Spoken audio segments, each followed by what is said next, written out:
سلام خدمت کاربران عزیز وبسایت توسینسو، خیلی خوش اومدید به این ویدیو آموزشی. بنده امیرحسین تنگسینجور هستم و با دوره آموزشی ساینس سک 503 Intrusation Detection in Depth در خدمت شما عزیزان هستم. دوستان خب اومدیم با یه بخش دیگه از این دوره آموزشیمون روی در واقع قسمت سوم از دوره آموزشی ساینس سک 503 هستیم و قراره که راجع به انواع ارتباطات در TCP/IP صحبت کنیم و بررسی کنیم که ارتباطات متنوعی که توی TCP/IP وجود داره به چه شکل و شمایلی هستن، چه ارتباطاتی رو برای ما به وجود میارن، چه مباحثی رو دارن، چه ماهیتی دارن و چه مباحث و مسائلی رو برای ما در واقع توی شبکه‌های TCP/IP ما برامون دارن. دوستان خب انواع ارتباطات در TCP/IP یا در واقع همون موضوعی که همونطوری که گفتیم قرار راجع به اون صحبت کنیم. دوستان ما 4 در واقع قسمت متنوع توی TCP/IP داریم که در واقع تشکیل شده از قسمت‌های اپلیکیشن لیر، ترانسپورت لیر، نتورک لیر و نتورک لینک لیر هستش. دوستان توی همه این قسمت‌ها یه سری در واقع پروتکل‌ها وجود دارن که وظیفه ایجاد ارتباطات رو بین در واقع هاست‌های ما رو با سمت در واقع هاست‌های دیگر رو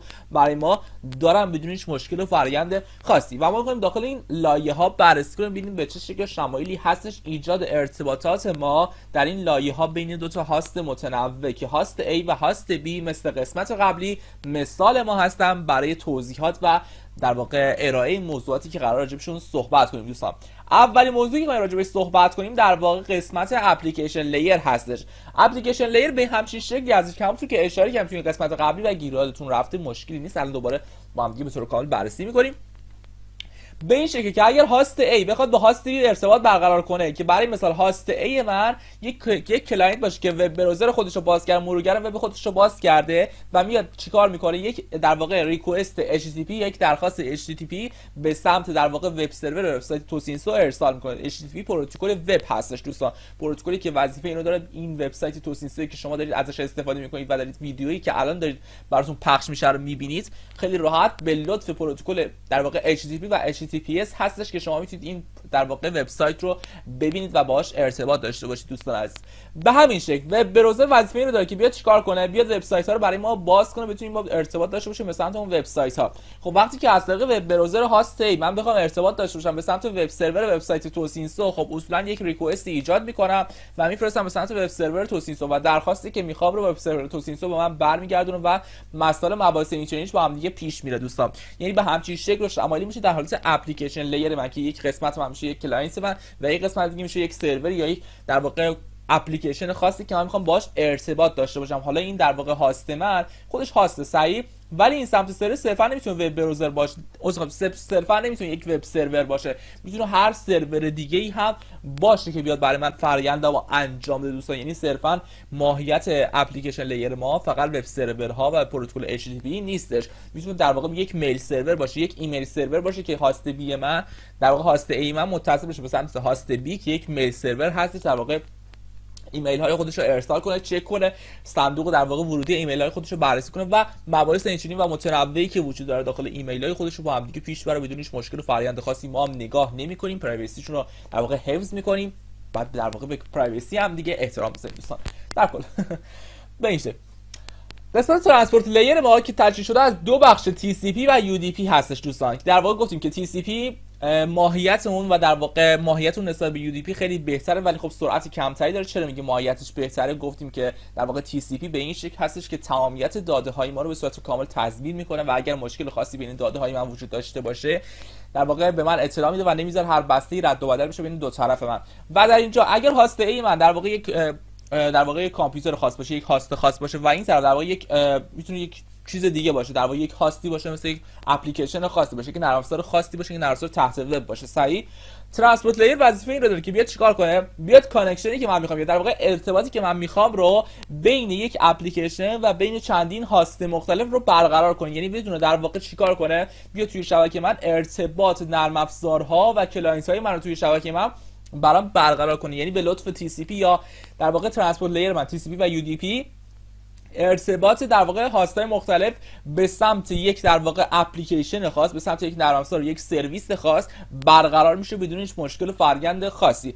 به همچین شکل و شمایلی هم میتونیم بهش نگاه کنیم، در واقع به ترانسپورت لیر نگاه کنیم. دوستان علاوه بر این موضوع ما یک بخش دیگه داریم تحت عنوان نتورک لیر که در واقع تو این بخش از در واقع مدل TCP/IP نتورک لیر ما وظیفه این رو داره که بیاد چیکار کنه، ایجاد کنه و پاسخ بده به بسته‌های مختلفی که بین دو تا شبکه دارن رد و بدل میشه. یعنی بسته‌ها رو بین دو تا شبکه ارسال کنه که این بسته‌های ما با عنوان پکت شناخته میشن در نتورک لیر ما. به همچین شکل و شمالی در واقع اینها رو ما میشناسیم.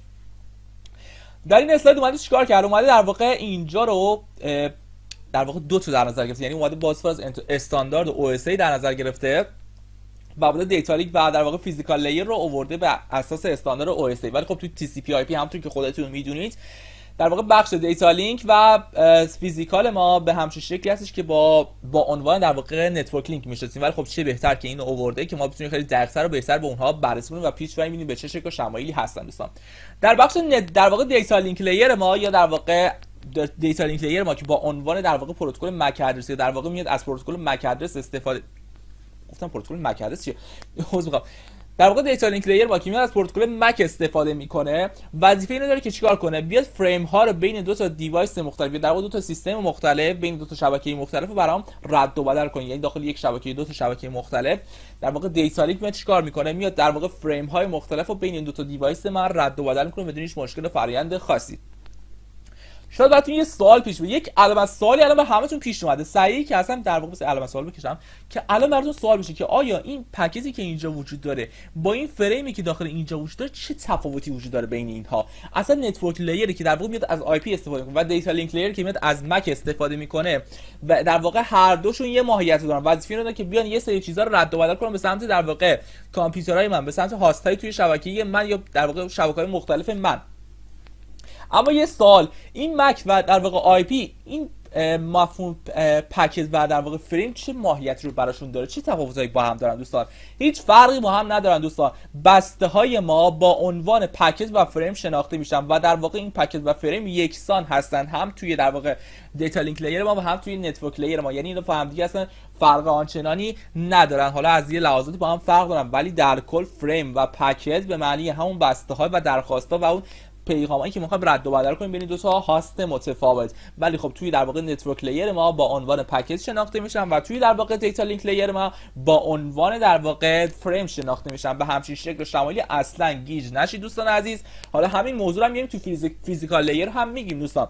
فیزیکال لیر هم که همونطور که میدونید وظیفه این رو داره که بیاد چیکار کنه؟ بیاد دیتا ها رو ما سند و ریسیو کنه، ارسال و دریافت کنه روی در واقع لینک های واقعی، در واقع لینک های فیزیکال خودش بدون هیچ مشکل و فرآیند خاصی. الان همین فریم و همین پکت توی در واقع فیزیکال لیر یک اسم دیگه داره. اینجا میگه در واقع میگه ترانسیتیو، در واقع بذارید خودم بخونم در واقع میگه در واقع سند و ریسیو استادی بیت های من، در واقع میاد بیت ها رو برای ما سند و ریسیو میکنه. خب این کارش یعنی چی؟ چرا اومده از اینجا داره از مفهوم بیت داره استفاده میکنه؟ مگه اینجا من نگفتم پکت؟ مگه اینجا من نگفتم فریم؟ حالا چرا اینجا اومده شده بیت؟ این دیگه چه وضعشه آخه؟ چقدر کلمه وجود داره دوستان؟ بیت، فریم، پکت همشون یکسان هستن، همشون یک ماهیت دارن. یعنی بیت همون بسته‌های من هستش، فریم همون بسته‌های من هستش، پکت هم همون بسته‌های من هستش دوستان عزیز. ولی خب توی در واقع لایه‌های متفاوت شبکه من این پیغام ها و در واقع این بسته ها و این درخواست های من با عنوان های متفاوت رد و بدل و شناخته میشن، ولی در کل همشون یک ماهیت رو، یعنی بیت همون بسته های من هستش، فریم همون بسته ها و درخواست های هاست های من هستش و پکت هم همون بسته ها و هاست ها و در واقع مسئله من هستش بدون هیچ مشکل و فرآیند خاصی. فقط نام هاشون فرق میکنه دوستان، ولی خب ماهیتشون یه شکل و شمایل هستش، فقط از لحاظ اسمی با هم دیگه متفاوت هستن ولی در کل به یه شکل و شمایلم. خب فکر نمی‌کنم مبحث دیگه هم از این بخش از دوره آموزشیمون باقی مونده باشه. انواع ارتباطات در TCP/IP رو با هم دیگه بررسی کردیم و رفتیم جلو، فهمیدیم به چه شکل شمایلی هستش دوستان. و اینکه بذارید یه چیزی بهتون بگم قبل از اینکه برم. من اینجا در واقع اینو یه خورده بد تلفظ کردم. سعی در واقع اومدم بر اساس خود اسلاید تلفظ کنم، حواسم پرت شد نشد بر اساس اسلاید تلفظ کنم. گفتم در واقع سند و ریسیو. در کل معذرت می‌خوام دوستان، من خورده انگلیسی بده و اینجا کلاس زبان نیست که ما صحیح تلفظ کنیم یا صحیح تلفظ نکنیم. در کل به این شکل شمایل. خب فکر نمی‌کنم مبحث دیگه هم از این بخش از دوره آموزشیمون باقی مونده باشه. پس بریم سراغ مباحث دیگه از این دوره آموزشی سنس 503 دوستان. پس تا ویدیوی بعدی از این دوره آموزشیمون بدرود دوستان.